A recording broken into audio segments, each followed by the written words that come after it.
This is Democracy Now!, democracynow.org, the War and Peace Report. I'm Amy Goodman with Nermeen Sheikh. We turn now to a conversation about global warming and how to confront it. Some have called 2013 year zero in the battle over climate change. This comes as 2012 was a year of extreme weather, from the melting of the Arctic to Superstorm Sandy to the massive typhoon in the Philippines.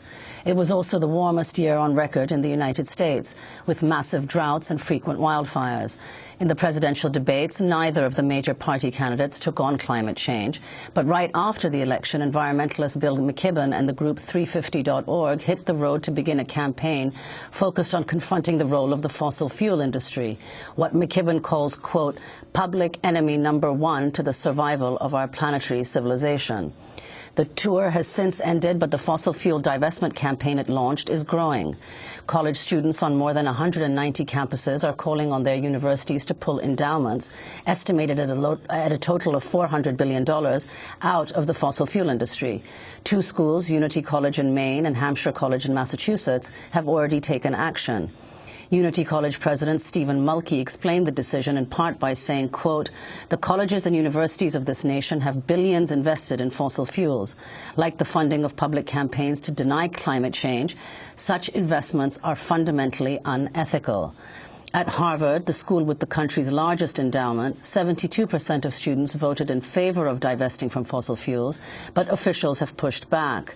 Meanwhile, the mayor of Seattle has called on his city to strip fossil fuels from its two main pension funds, and Democratic Senator Sheldon Whitehouse of Rhode Island raised the campaign in a speech from the Senate floor last month. We are, as I've said in previous speeches, sleepwalking. As Congress sleepwalks, Americans actually are taking action on their own. In coordination with the nonprofit organization 350.org, for example, students at more than 150 colleges and universities across the country are pressing those institutions to sell off the portions of their endowment portfolios that are invested in fossil fuel companies. These students are imploring their schools to weigh the real cost of climate change against the drive for greater financial returns and divest from the polluters. This type of divestment campaign was employed effectively in the 1980s to pull investments from South Africa during apartheid. With American college and university endowments estimated to total more than $400 billion, this movement by students deserves significant attention. Democratic Senator Sheldon Whitehouse of Rhode Island speaking last month in light of the weak climate deal reached at the UN Climate Change Summit in Doha, Qatar. Many environmentalists have welcomed the fossil fuel divestment campaign as a new frontier in their activism, seeing it as, well, in the same spirit as the ongoing campaign of nonviolent civil disobedience against Keystone XL pipeline here in the U.S. and the growing Idle No More campaign in Canada for Indigenous and environmental rights. But some have raised questions about the effectiveness of a widespread fossil fuels divestment campaign. One of them is journalist Christian Parenti. Recently wrote Problems with the Math as 350's Carbon Divestment Campaign Complete. Well, to discuss this and much more, we're joined now by Bill McKibben of 350.org and Christian Parenti. Bill was just voted Vermonter of the Year by the Burlington Free Press. He is founder and director of 350.org and author of Earth, Making a Life on a Tough New Planet. He joins us via Democracy Now! Video stream from his home in Vermont. Christian Parenti, professor of sustainable development at the School for International Training, author of Tropic of Chaos, Climate Change and the New Geography of Violence. We welcome you both to Democracy Now! Happy New Year. Bill, let's begin with you. Can you lay out this campaign that 350.org it has launched around the country? Sure. And let me say that really in this case, 350 and our other groups we're working with, I think are more the kind of vector than the virus. This is really students at campuses around the country, and now others following their lead, the mayor of Seattle, religious denominations, people who no longer want to be profiting from the wreckage of the climate, and who understand not that we can bankrupt Exxon, we can't, but that we can put a ding in their public image, that we can begin to do to them what happened, say, to the tobacco industry. I think that's the reason that, say, Desmond Tutu was so pleased to hear that this work was going on. He filmed the video that we showed at those 22 big sold-out evening events in city after city after city. And he said, you know, climate change is the great moral issue since apartheid, and we need the same kind of tools to bring it to people's attention. We badly need governments to act, but of course governments haven't acted over the last 25 years, despite the huge efforts of many of us to get them to act. One of the reasons is that the power of the fossil fuel industry in our political system is so great that governments are constrained, not just in Washington, but in capitals around the world. So we're trying to change that political dynamic some. We're trying to really take on the fossil fuel industry and demonstrate the sort of core of all of this, Amy, is a long piece I wrote for Rolling Stone last summer, a piece that went oddly viral, that demonstrates pretty convincingly that the fossil fuel industry has in its reserves 5 times the amount of carbon that even the most conservative governments think would be safe to burn. They are, in other words, outlaw against the laws of physics. We've got now to put them on the defensive. That's what the fight is about, and that's why it's good news that this has suddenly turned into the largest student movement in a very long time.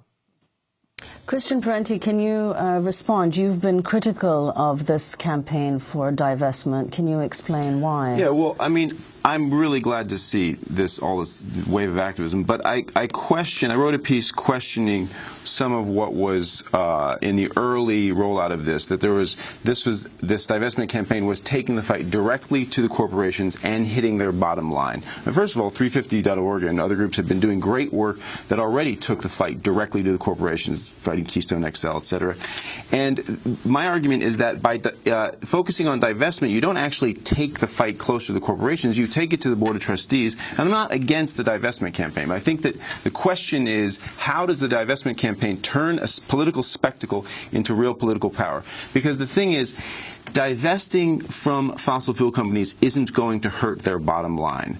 Fossil fuel companies make money by selling fossil fuel. Many of them don't even sell stock. Koch Industries doesn't sell stock. It's a privately held company. 70% of the oil reserves in the world are held by state-owned companies.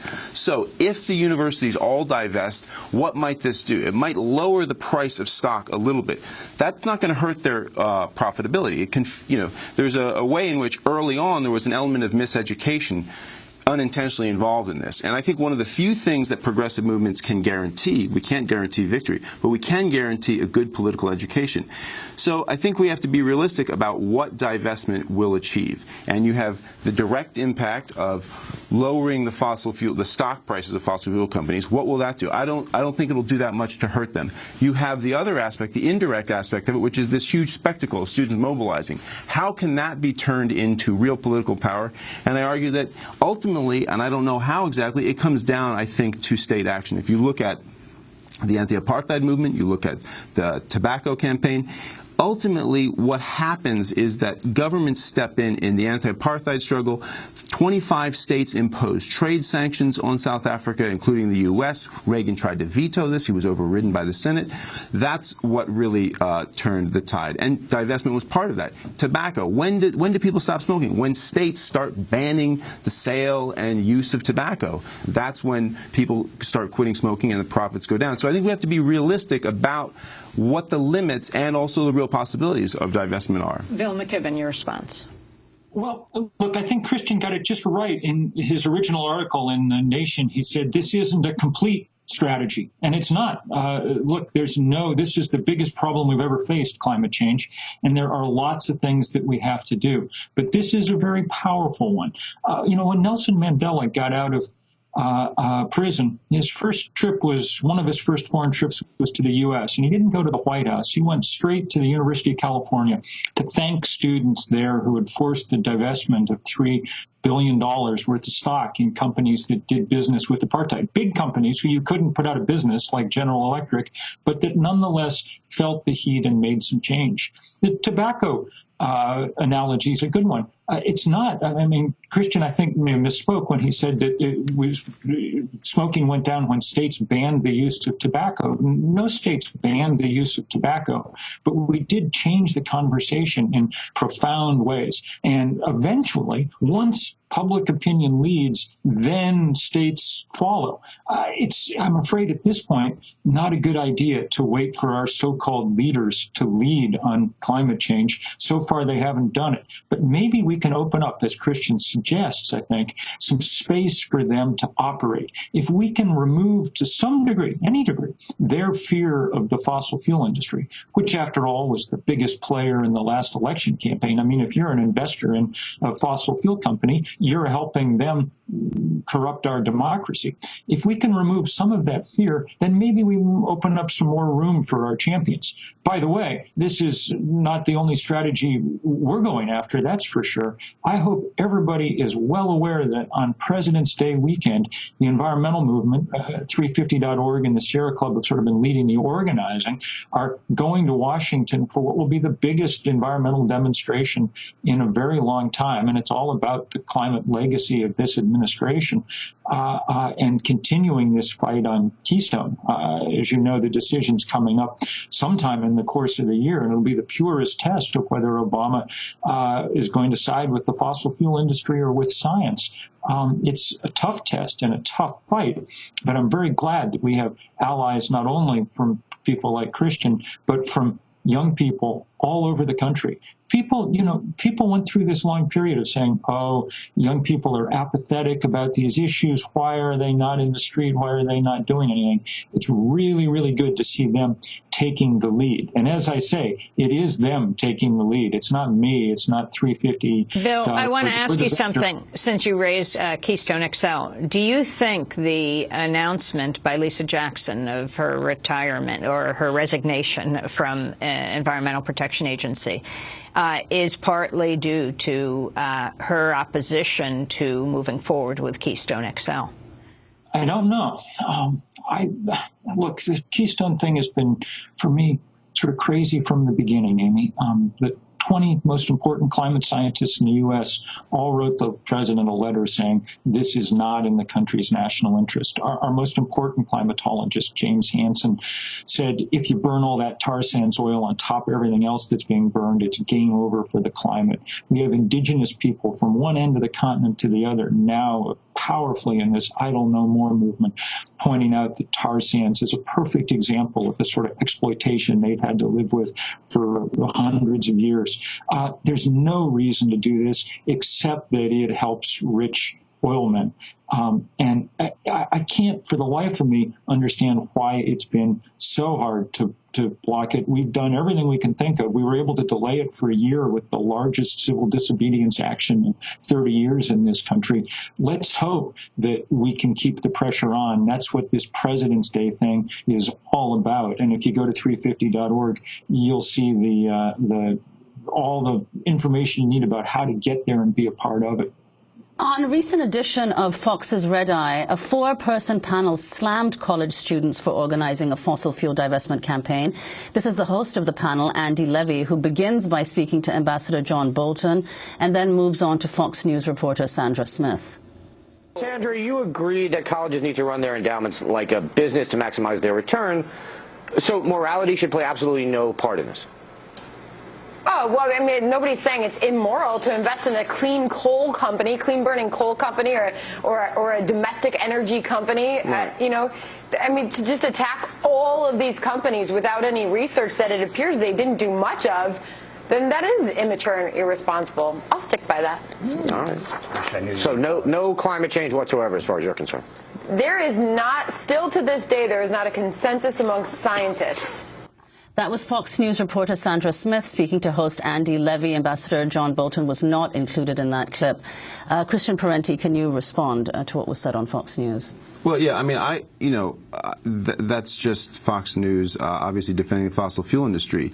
My concerns about divestment, and to repeat, I think it's great that there's mobilization. I just think we got to be realistic about what's going on. And one of the problems with this idea of stripping the social license to operate from fossil fuel companies is that it plays into a sort of, a media-oriented strategy that may not be that effective. If you think that the fossil fuel industry, the oil industry is the least liked industry in the U.S. Every year Gallup does a poll and oil is at the bottom. So they don't really have a social license to operate, and it doesn't seem to affect them. So we have to think about how to mobilize, how to leverage this mobilization into ways that are actually going to hurt the fossil fuel industry. And I think ultimately, in the long term, we have to have a conversation about government, and not just about what's wrong with it and how it's broken, but what it can do and what it does do. And we have, the EPA has, the power to regulate greenhouse gas emissions under EPA versus Massachusetts.